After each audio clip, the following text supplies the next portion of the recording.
வணக்கங்க. ஊட்டி, கொடைக்கானல் போன எக்ஸ்பீரியன்ஸ் குடுத்தது இந்த மலைன்னு சொன்னா நம்புவீங்களா? கண்டிப்பா நீங்க வேலூர்ல இருக்கீங்க, ஆற்காட்ல இருக்கீங்கன்னா, கண்டிப்பா இத வாட்டி ட்ரை பண்ணி போயிடுங்க. இந்த மலை பேர் என்ன தெரியுங்களா? பாலமதி மலைங்க. இங்க போகும்போது அந்த வியூவும் சரி, அங்க இருக்க அந்த காடு பகுதியும் சரி, அப்படி இருந்ததுங்க. என்னமோ ஊட்டில இருக்க மாரியே கொஞ்சம் ஃபீல் ஆச்சு. சரி ஜாலியா போலாம். நீங்க இந்த வீடியோவ உங்க ஃப்ரெண்ட்ஸுக்கு ஷேர் பண்ணி, கண்டிப்பா இந்த இடத்த ஒரு தடவ விசிட் பண்ணி பாருங்க. வேற லெவல்ல இருக்குங்க. போகும்போது 2 பக்கமும் காடு, கொஞ்சம் த்ரில்லிங்கா இருந்துச்சு. அப்ப வர கிளைமேட் பார்த்தீங்கன்னா, வேற லெவல்ல இருந்துச்சுங்க. அதனால எங்களுக்கு ரொம்ப ஹேப்பி ஆயிடுச்சு.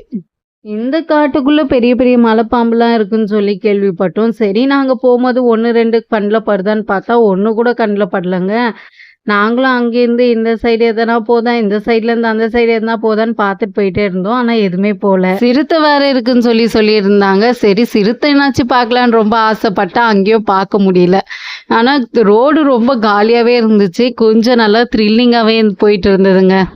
அப்புறம் அங்க பார்த்தீங்கன்னா, நெறைய ஆடு, மாடுகளா இருந்துச்சு. சரி நம்ம ரேட் கேட்போம், என்ன ஏதுன்னு விசாரிக்கலான்னு சொல்லிட்டு, இங்க ஒருத்தர் ஆடு மேய்ச்சிருந்தாரு. அவர்கிட்ட போயிட்டு ரேட்லாம் பேசிட்டு இருந்தோம். இந்த ஆடு வந்து ஒரு ஆடு 10,000ன்னு சொல்லிட்டு இருந்தாரு. அப்புறம் குட்டி இருக்கு, வேணா 2 வாரம் கழிச்சு வாங்க, நான் உங்களுக்கு தரேன்னு சொன்னாரு. சரி அவர்கிட்ட ரேட்லாம் பேசிட்டு, வேற எங்கனா நாட்டு மாடு என்ன கிடைக்குமா? அப்படிலாம் கேட்டுட்டு இருந்தோம். இந்த ஆடு தாங்க 10,000 சொல்றாங்க. ஒரு ஆடு. இது ஓகேவா ரேட்டு? இல்ல வந்து ரொம்ப அதிகமா இல்லையான்னு சொல்லிட்டு கமெண்ட்ல கமெண்ட் பண்ணுங்க.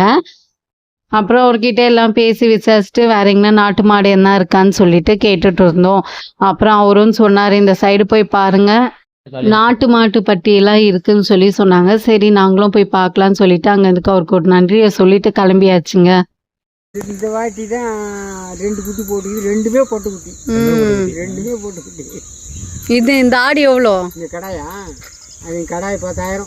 10,000. கொஞ்சம் ஆடி மாதம் வெளில வச்சுருந்தீங்கன்னா 12 ரூபா 11 ரூபா கேரண்டி. அவர்கிட்ட பேசிட்டு ஒரு நன்றி சொல்லிட்டு அப்படியே கிளம்பி வந்துட்டோங்க. வந்து பார்த்தா இங்கெல்லாம் கலர் ஃபிஷ் நிறைய வித்துட்டு இருந்தாங்க. சரி நம்மளும் ஒரு ஃபிஷ் வாங்குவோம்னு சொல்லிட்டு அப்படியே உள்ளே போய் பார்த்தா நிறைய விதமான கலர் ஃபிஷ் வச்சுட்டு இருந்தாங்க. எது வாங்குறது அவங்கக்கிட்ட விசாரிச்சுட்டு இருந்தோம். எங்களுக்கு ஆக்சிஜன் இல்லை, அதனால எது எதுன்னு சொன்னோம். இந்த ஃபிஷ்ஷு வந்து 50,000ன்னு சொன்னாங்க. அந்த பக்கமே திரும்பி பார்க்க வேணாம், வாங்க இப்படி போயிடலான்னு சொல்லிட்டு இந்த பக்கம் வந்துட்டோங்க. இந்த ஃபிஷ் அந்த ரேட் தான் இருக்குமா? அப்படின்னு சொல்லுங்க. இது என்ன ஃபிஷ்ஷுன்னு உங்களுக்கு நேம் தெரிஞ்சா கமெண்ட் பண்ணுங்க.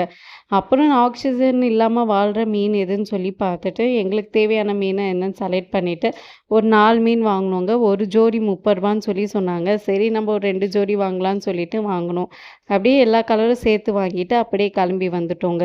கண்டிப்பா நீங்க இந்த லீவ்ல இந்த மலைய போய் விசிட் பண்ணுங்க. சூப்பராவே இருந்துச்சு. சாப்பாடுலாம் கட்டி எடுத்துக்கிட்டு அப்படியே கிளம்பி போனா இன்னும் வேற லெவல்ல இருக்குங்க. முடிஞ்சா ஒரு லைக் போட்டு போயிடுங்க.